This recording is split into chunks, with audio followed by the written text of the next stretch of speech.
My fellow Ambazonians, good morning. This is Dr. Cho Ayaba. I have been up a long period of time looking into different issues that have come to my attention.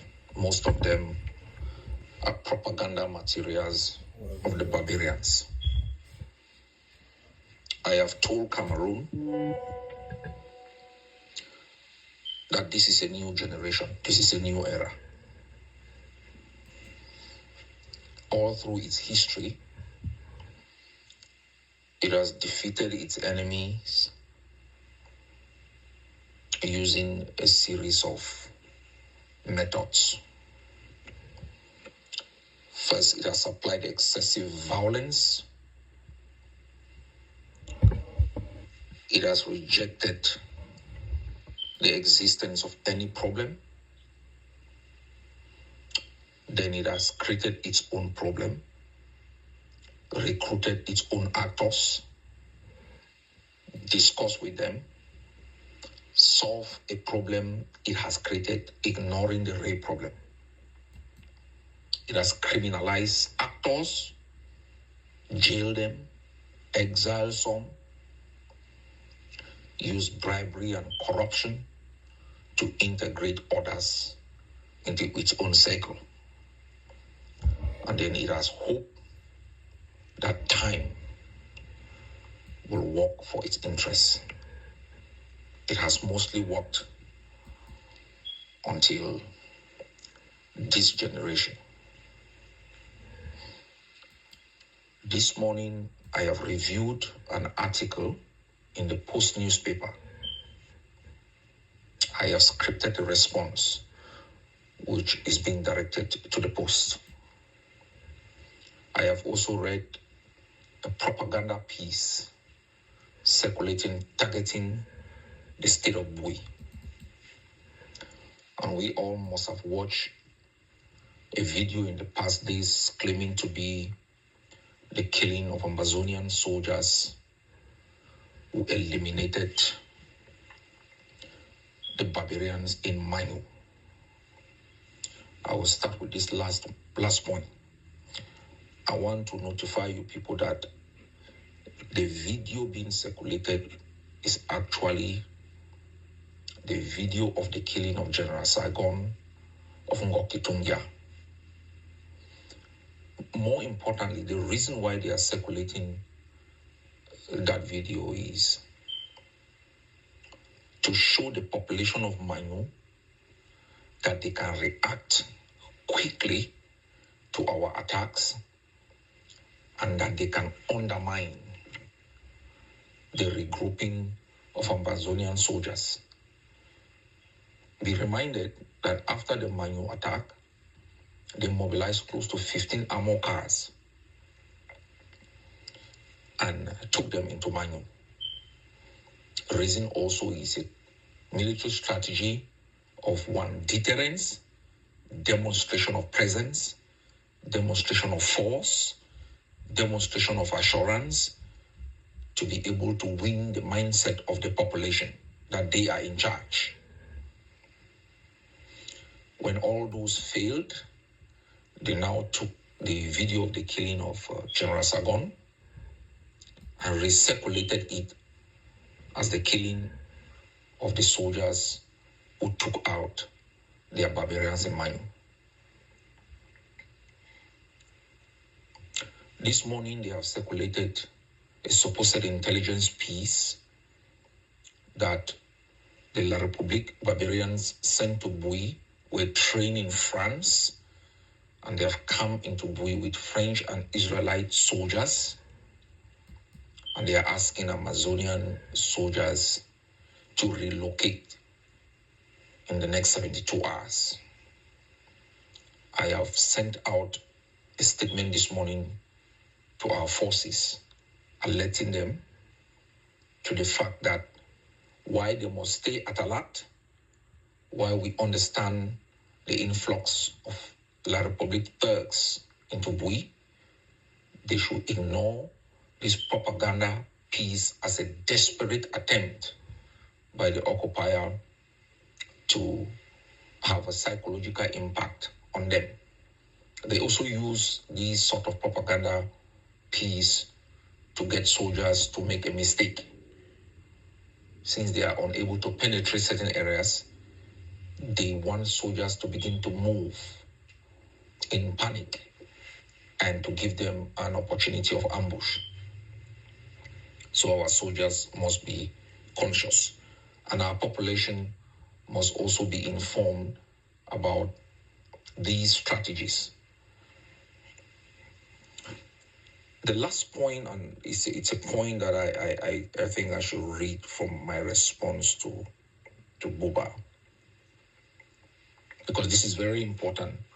I always take the time to inform, to send messages to you Ambazonians, so you are aware of where we are coming from, where we are, and where we are going to. But most importantly, for you to understand the trajectory, that's the journey of all liberation wars. It follows a pattern of euphoria and excitement during the uprising, and then it moves to the period of revolution, which is that of resistance and organization. And then it moves to the era of liberation, where stagnation and progress coexist. And liberation wars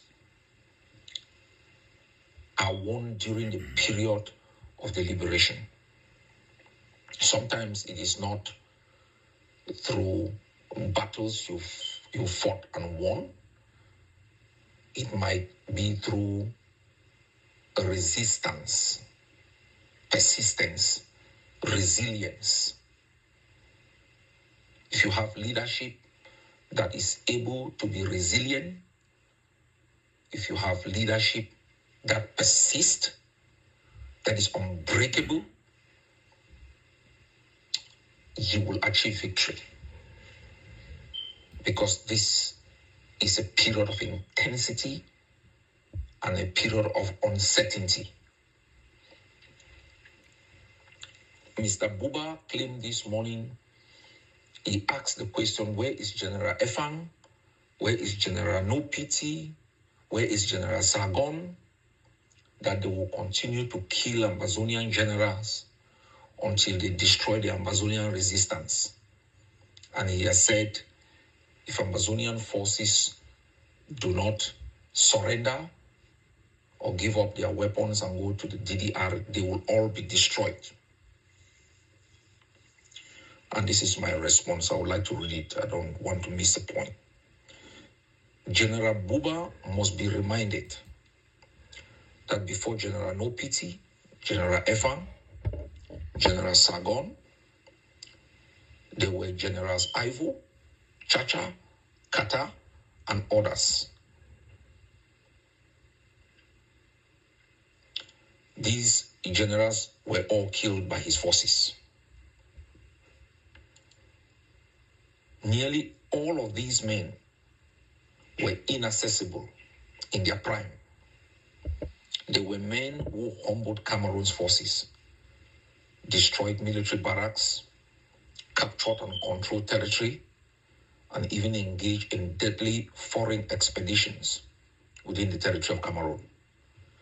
The death of the General Ivos produced the General Efangs. The General Nopiti and others also produce new generals today.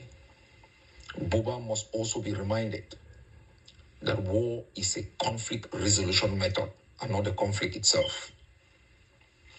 The assumption that you can resolve the conflict by destroying the actors engaged in a particular method is a fantasy of the French Empire. The Colombians did not defeat the FARC by killing their top generals. They succumbed to the reality through a negotiated settlement. White South Africa did not succeed by arresting and exiling all ANC top leaders and commanders. They capitulated to a combined strategy, including international isolation. Indonesia did not stop East Timor's independence by arresting its main commander and killing hundreds of others. I am aware of the strategy being pursued by Cameroon. It is called decapitation. Buba and Cameroon believe that by decapitating the resistance, they will achieve military victory and continue to perpetuate their regime of terror over Ambazonia. We did not need a General Efang or General No Pity for 5 of its forces to be killed in Manu. It was not a General Saigon that eliminated its top lieutenant and 2 others in Bambui. At the moment of writing this response, the brigade commander of Apaya and 1 other gendarme have been killed by our forces.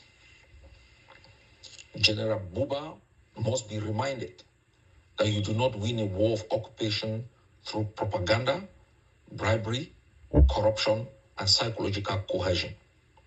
You do not deter the population when you kill their sons, display their bodies in the public square in violation of international humanitarian law. We have expelled Cameroon's stooges and primary layer of governmental control, the collaborating chiefs.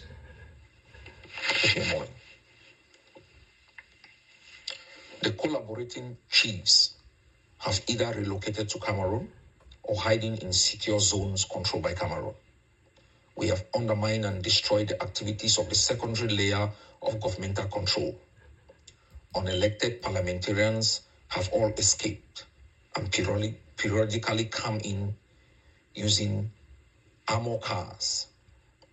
Cameroon now uses military recruited spies and Yaoundé resident Ambazonian elites as its tool of propaganda and control. Lastly, let me remind Buba that the collapse of Cameroon as a state is inevitable. While junior military officers across the continent are taking over countries and rescuing their citizens from the control of the French Empire, Buba and his drunks and corrupt murderers are hiding in the bushes in Ambazonia, raping, extorting, and murdering Ambazonian patriots. Ambazonia has prevailed over Cameroon. The foundation of our resistance is firm. Our resistance follows the natural trajectory of all liberation struggles. As I explained before, from the period of euphoria during the uprising, through to the period of resistance and organization during the revolution, to the liberation period where stagnation and progress coexist.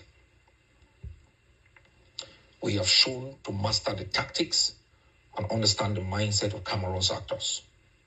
Violence, bribery, corruption, propaganda, and time, which has worked for Cameroon for 60 years, have been buried by the Ambazonian resistance.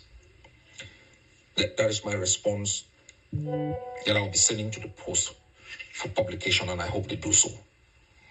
I just also wish to use this opportunity to remind our people that 20th of May is the date the enemy finally showed its true colors.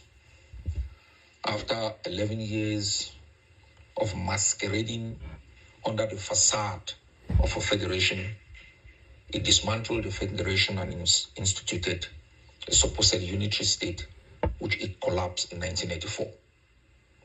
We rose so that we can provide an environment of peace, opportunity, and hope for the Ambazonian people.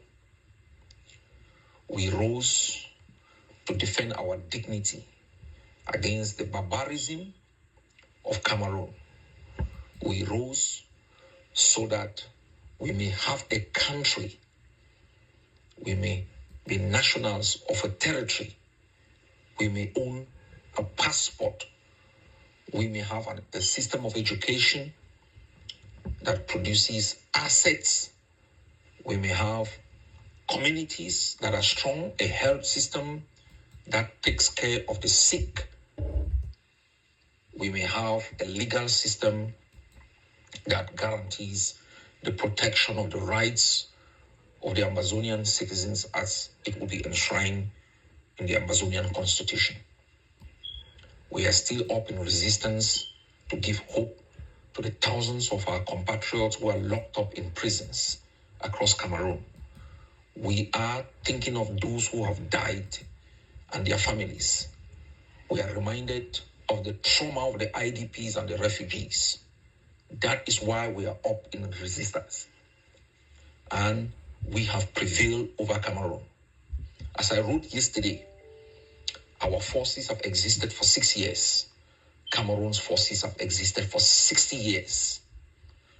Yet, during these 6 years, we have been able to successfully undermine Cameroon's political legitimacy in Ambazonia by discrediting its presence, undermining all legitimation tool in names of elections, and ensuring that control and governmental activities rest in the hands of Ambazonian forces.